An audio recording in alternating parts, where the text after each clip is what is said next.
Hey guys, welcome back to Electrical Car Repair Live. Thank you guys for watching and subscribing to the channel. In today's video guys, we'll be working on Lincoln MKX.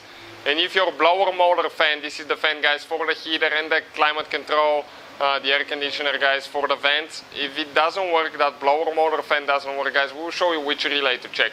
You have one fuse as well. We have a video about the fuse, check it out, it's on the channel. In addition, we'll have more than 200 videos on this car guys and every car we get, because our mission is to save you guys as much money as we can. So please guys, subscribe to the channel, like the video, leave a comment below guys, and let us know if the video was helpful. So let's start on it now. So now guys, let me show you what I'm talking about before we start on it.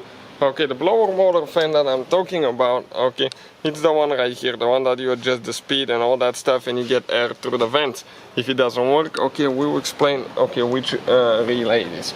Now the relay, it's actually guys under the hood of that vehicle, okay, and we'll need to go ahead and open the fuse box now. So right here you have one clip that you need to push this way and then you lift the front end up. You can disconnect the cover just by twisting it a little bit. Now the good news is guys, you have the fuse and relay numbers printed on the back side of the fuse box cover, and if you put it this way it corresponds to the layout here. And the relay that we need for the blower motor guys, okay, we'll explain where it is, but if you need to buy one, we'll have the link shared in the description of the video below guys to see where you can buy one if you need it. And the one that we are looking at, okay, it's this relay guys, okay, right here. This is relay number 2. This is for the blower motor fan. Grab it with your fingers, okay, just pull it out.